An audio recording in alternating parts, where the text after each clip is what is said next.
தமிழ்நாட்டில் நாடாளுமன்ற தேர்தலோட 18 சட்டமன்ற தொகுதிக்கும் இடைத்தேர்தல் நடந்து முடிஞ்சிருக்கு.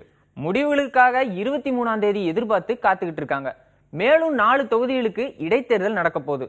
இப்ப மேலும் 3 ஆளுங்கட்சி எம்எல்ஏக்களுக்கு கட்சி தாவல் நடவடிக்கையில ஈடுபட்டதா சொல்லி அவங்களுக்கு சபாநாயகர் நோட்டீஸ் அனுப்பியிருக்காரு. இதை எதிர்த்து உச்சநீதிமன்றத்துல வழக்கும் தொடர்ந்திருக்காங்க. இவங்க மேல நடவடிக்கை எடுத்தா மீண்டும் ஒரு இடைத்தேர்தலுக்கு தமிழகம் தயாராகணும். என்ன சொல்றாங்கன்னு கேளுங்க. 18 தொகுதி 18 தொகுதி 22 தொகுதி ஏதாவது ஒண்ணு சொல்லு. அமைச்சர்கள் பூரா குட்டிகரணம் போட்டாலும் பண்டை குழம்பு போய் தேர்ந்துடுறாங்க. குட்டிகரணம் ஏதாவது ஒண்ணு சொல்லு.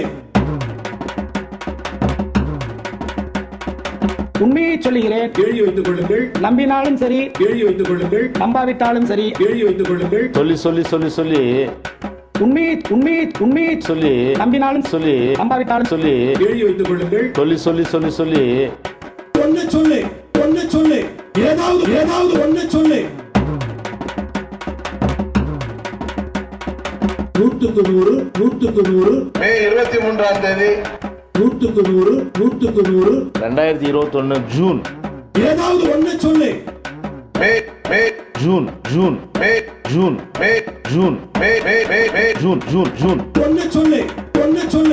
ஏதாவது ஒண்ணு சொல்லு.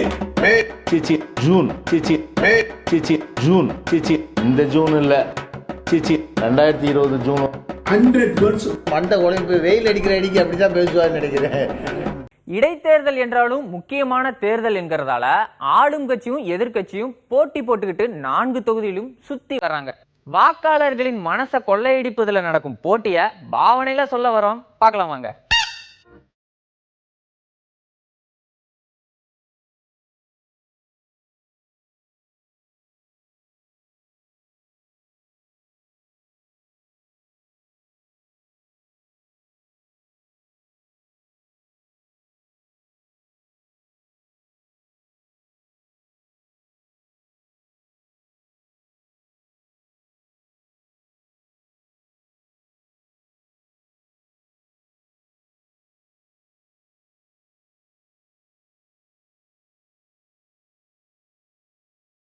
நமக்கு எதிரா அவன் வாக்குமூலம் கொடுத்துட்டான். இந்த வாக்குமூலம் என்ற வார்த்தையை நிறைய தமிழ் படங்கள்ல வசனமா கேட்டிருப்போம்.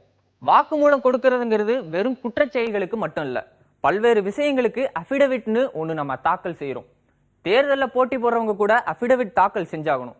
இப்படி இந்த வாக்குமூலம் என்ற வார்த்தை எதுக்கெல்லாம் பயன்படுத்தப்படுதுன்னு நம்ம அண்ணாத்தா கூறாரு, கேட்போம் வாங்க. இங்கே தானே வச்சேன், எங்கே போச்சு? வா மாமே. ஒன்றும் இல்லை மாமே, என் ஃபோனை எவனா ஆட்டையை போட்டுக்கிறாப்புல. மாமே, உன் ஏதாண்டு திருட்டு போய்க்குது மாமே. அந்தமாதிரி திருட்டு போச்சுன்னா திருடங்களை ஒத்துக்க வச்சு வாக்குமூலம் எழுதி இப்படிக்கு உண்மை இல்லை அப்படின்னு எழுதி கையெழுத்து போட சொல்லுவாங்க மாமே. தடிங்க, இது இப்போ தான் வாக்குமூலம். தத்தா அப்பி டவுட்டுன்னு சொல்கிறாங்க மாமே. மாமே, இந்த எழுத்து மூலமாக கொடுக்குறது பேர் தான் வாக்குமூலம், புரிஞ்சுக்கினியா? இந்த அப்பிடவிட்ல வகையாக இருக்குது மாமே.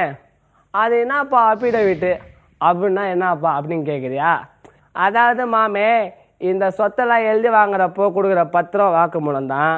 அப்புறம் இந்த பிள்ளைய தத்தெடுக்கிறப்போ எழுதி கையெழுத்து போகிற பத்திரம் வாக்குமூலம் தான்.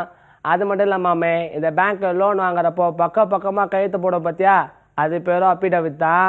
இந்த கோர்ட்டில் ஒரு தரப்பு நியாயத்தை அப்படியே டைப் பண்ணி கையெழுத்து போட்டுக்கிற பத்திரமா அப்பிடவிட் தான்.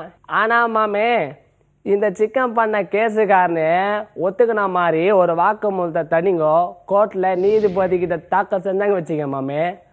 அந்த வாயிலா புள்ள பூச்சி ஜட்ஜையா கிட்ட, ஐயா ஜட்ஜையா, நான் ஒன்றும் பண்ணலையா, தொகுறாங்களே தடிங்கோ, இவங்க தான் என்ன ஆச்சு வாய்களாக வச்சு மிரட்டி நீ தான் பண்ண ஒத்துக்கணும்னு போஸ்ட் பண்ணி வாக்குமூலம் வாங்கிட்டாங்க.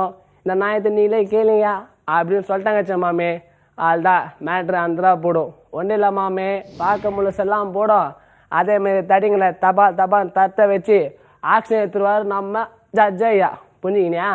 அதுக்காக பூட்டை வச்சு வீட்டு உள்ள பூந்து டிமால் பண்ணி ஆட்டையை போட்டு தடிங்கிற மாட்டின எல்லாரும் நம்ம ஜட்ஜாயிட்ட போய் நான் பல்லனை மாற்றி சொன்னால் மாமே தப்பிக்கலாம் முடியாது. ஏன்னா விட்னஸை தரமாக கொடுப்பாங்க நம்ம தடிங்கோ. அப்பாலிக்கா என்ன நம்ம ஜட்ஜை காண்டாகி தடிங்கெல்லாம் பாராட்டிட்டு பூட்டை உடச்ச மூஞ்சில் பூரா விட்ருவாப்புல புரிஞ்சுக்கினியா. ஆனால் மாமே இந்த கோர்ட்டில் ஜட்ஜையா முன்னால் வாய் மூலமாகவோ இல்லை ஏற்று மூலமாகவோ தாக்கல் செய்கிற எந்த வாக்குமூலத்தையும் பின்னாலே அப்படியே உள்டாவை மாற்றி சொல்கிறது இல்லைனாக்கா விசாரணையில் அது பொய்யான வாக்குமூலம் ஜட்ஜையா கண்டுபிடிச்ச உடனே ஐயா ஜட்ஜையா தெய்வமே மன்னிச்சிடுங்க ஏதோ தப்புறதுக்காக தப்பாக மாற்றி சொல்லிட்டேன் இந்த ஒரு தடவை பாருங்க அப்படின்னு சொன்ன வச்சுக்க உனக்கு என்ன தைரியம் இருந்தா நீ ஜட்ஜாகிட்டே போய் சொல்லுவ அது நீதித்துறையை மிஸ்யூஸ் பண்ணிட்டேன்னு சொல்லிட்டு ஸ்பாட்லேயே பனிஷ்மெண்ட் கூட தட்டி விட்ருவாங்க மாமே இதனால தான் நான் சொன்னதெல்லாம் உண்மை தவிர வேறு ஒன்றும் இல்லைன்னு சொல்லிட்டு இந்த கோர்ட்டில் கூண்டில் ஏறி கேஸ் கொடுத்த பார்த்தீங்கோ ஜட்ஜையா முன்னாடி கூவுது புரிஞ்சுக்கினியா. அது மட்டும் இல்லை மாமே இந்த பெரிய பெரிய பதிலாக இருக்கிறாங்க பார்த்தியா இன்னாராகிய நான் இந்திய அரசமைப்பு சாசனத்தில் கூறப்பட்டுள்ளபடி அதுக்கு புறம்பாக நடக்க மாட்டேன்னு இந்த சத்திய பிரமாணம் எடுப்பாங்க மாமே புரிஞ்சுக்கினியா. மாமே இந்த மாதிரி சொன்னேன் பார்த்தியா இதை தான் அப்பிடவிட்டு வாக்குமூலம் ஆணை உறுதி ஆவணம் ஆணை உறுதி வாக்குமூலம் உறுதி ஆவணம் அப்புறம் பிரமாண பத்திரம் உறுதி பத்திரம்னு இப்படி சில்லோவா பலான கீழுது மாமே. என்ன பண்ணுறது எல்லாம் ஒன்று தான் பார்த்தினா தெரிஞ்சுக்கோ கொய்யால. மாமே உனக்கு சொல்லி என் நாக்கை வந்து போச்சு. நான் போய் தண்ணி போட்டு வந்துடுறேன். தண்ணி குடிச்சிட்டு வந்துடுறேன் வரட்டா.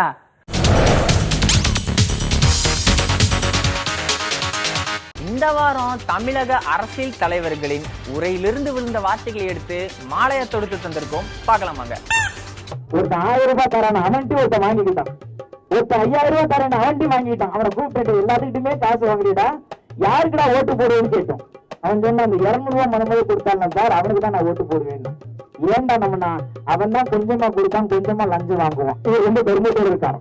நாங்க நினைச்ச எடப்பாடி அவர் நினைச்சா நாங்க நினைச்ச 40 திமுக எம்எல்ஏகள் எங்க இடத்துல வர்றதுக்கு தயாரா இருக்காங்க. ஏன்னு நாங்கள் சொல்லவே வேண்டாம், பணம் கொடுக்க வேண்டாம், காசு கொடுக்க வேண்டாம், கண்ணசீவி காட்டினால் போதும், எடப்பாடி விரலசீவி நீட்டினால் போதும். உடனே அந்த ஆள் போய் அவங்க அம்மா சமாதியில் உட்காந்து அப்படியே உட்காந்துட்டு ரொம்ப நேரம் உட்காந்துட்டு மேலே எழுந்து அப்படி தொடச்சிட்டு அம்மா நீயாவது ஆவியா மாறிட்டேன் நான் பாவியா மாறிட்டேன். இவங்க வேணா என்ன பண்ணலாம், நடுவில் வெள்ளைக்கு மேலே காவிக்கரையை போட்டுக்கிட்டாங்கன்னா அது ரெண்டும் பொருத்தமாக இருக்கும். இந்த கருப்புக்கும் சேப்புக்கும் இடையில பழனிசாமி பன்னீர்செல்வம் அங்கே போய் டெல்லியில் போயிட்டு பேட்டி கொடுக்குறாரு சண்முகம், அவங்க நடுவில் காவி கலரை போட்டுக்கிட்டாங்கன்னா அது ரொம்ப பொருத்தமாக இருக்கும். ஏன்னா பிஜேபியோடைய தமிழ்நாட்டு கிளையா இன்னைக்கு புரட்சி தலைவரோட கட்சியை மாற்றிருக்கிறதுனால அதுவும் அந்த கொடியிலையும் ஒரு பக்கம் தாமரை படத்தை வச்சாலும் இன்னும் நல்லா இருக்கும். அவர் வந்து கூக்குரலிடுவார், கூச்சலிடுவார், கத்துவார், எல்லாம் செய்வார். 23ஆம் தேதிக்கு பிறகு அரசியலில் ஒரு 0 ஆகிவிடுவார். இதுதான் வந்து நடக்க போகுது. மோடி வலிமையானவர், அவருக்கு அகன்ற மார்பு, இந்தியாவுடைய எல்லையில பீரங்கி வச்சுக்கிட்டு மோடி நிக்கிறாரு. அங்க யாரா வர்றாங்க உனக்கு என்ன பிரச்சனை? இந்த வாரம் எங்களை என்னென்ன செய்திகள்லாம் தாக்கத்தை ஏற்படுத்துச்சு சொல்றாங்க, வாங்க கேட்கலாம். கேளுங்க உங்க கேள்வி. இந்த மழை புயல் வந்திருந்தால் நமக்கு தண்ணியும் எந்த பிரச்சனையும் இல்லாமல் நம்ம ஓரளவுக்கு இருக்கும். இப்போ தண்ணியை நம்பி தானே இருக்கும். இப்போ இருக்கிறவங்க பார்த்தீங்கன்னா வானிலை மையத்தில் வந்து வரும் வராதுன்ற காமெடி மாதிரி தான் இருக்குது. இந்த எதிர்பார்த்த இந்த மழை வந்து திடீர்னு ஒரிசா பக்கம் போயிடுச்சு. இது மக்களுக்கு வந்து பெரிய பாதிப்பு ஏற்படுத்தக்கூடியது, வயசானவங்களுக்கு பாதிப்பு ஏற்படுத்துது. மரம் எங்கே மரத்தில் தான் அறுத்து போட்டாச்சு, எல்லாத்தையுமே அறுத்து போயிட்ட அப்புறம் மழை எப்படி எங்கேருந்து வரும்? வரதுக்கு வாய்ப்பே கிடையாது. பானிப்புயல் வந்து அந்த புயல் வந்தால் நம்ம நிறைய சேதம் அடைஞ்சிருப்போம், மக்கள்லாம் பாதிக்கப்பட்டிருப்பாங்க. மழை வரும், அமைதியாக வரும், புயல் இல்லாமல் வந்தால் நல்லாயிருக்கும். ஏரி தூர்வாரி நல்லா டேம் மாதிரி கட்டி மழை நீரை சேகரிச்சாங்கன்னா நமக்கு தண்ணி கிடைக்கும். நல்லா பெரிய பெரிய கட்டடங்களில் வீணாக்குறாங்க தண்ணியை. அந்த வீணாக்குற தண்ணியை அளவாக பயன்படுத்தினாவே நம்மளுக்கு தண்ணி பிரச்சனை கிடையாது. இப்போ 25 ரூபா கொடுத்து வாங்குற கேனு வருங்காலத்தில் 100 ரூபா கொடுத்து வாங்குற நிலைமை வந்துடும். சுத்தமாக மழை இல்லாதனால ரொம்ப பெரிய பிரச்சனையை சந்திக்க போகிறோம்னு நினைக்கிறேன் மேடம். ப்ளஸ் வந்து தண்ணீர் பிடிக்கிறாங்க, டேப்பை மூடாமல் விட்டுறாங்க, தண்ணி தேவையான வேஸ்ட்டாக சிந்துது. இப்போ இந்த 5ஆம் மாதம் மே மாதத்துலேயே தண்ணி இல்லை, தட்டுப்பாடாக இருக்குது.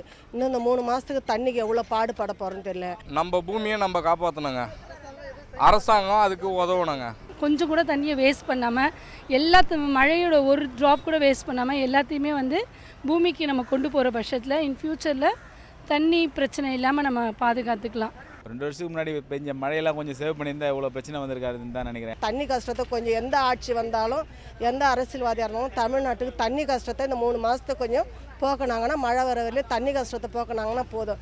மற்றபடி பணமோ காசோ எதுவும் கேட்கல நாங்கள். இந்த கோமதி வீராங்கனை வெளிநாடு தெரியாமல் இருந்தாங்க. இப்போ அவங்க வின் பண்ணதுனால உலகம் பூரா தெரியுது. இந்த மாதிரி எத்தனையோ கோமதி இருக்காங்க. இந்த ஏழ்மை நிலையிலும் தன்னை வந்து ஒரு ஆசிய தடகளை போட்டி தங்க விட்டுருக்குறாங்கன்னா அதோட பெருமை நமக்கு வந்து எதுவுமே கிடையாது. அரசாங்கத்து வரையிலும் அவங்க இந்த மாதிரி வீராங்களை வந்து ஊக்குவிக்கிறதுக்கு அவங்க வீடு தேடி போகணும். பொண்ணாக பிறந்துட்டுமே நாங்கள் கஷ்டப்பட்டதுக்கு எதிர்க்க இன்றைக்கி பல தோல்விகளை கண்டு அவங்க ஜெயிச்சு வந்திருக்காங்க. அவங்களுக்கு ரொம்ப நன்றி. இந்த வாரத்தோட செய்திகளோட சாரத்தை சுவை குறையாம உங்க மனசுல தூண மாதிரி அடுத்த வாரம் உங்களை சந்திக்க வரேன். அது வரைக்கும் நன்றி, வணக்கம்.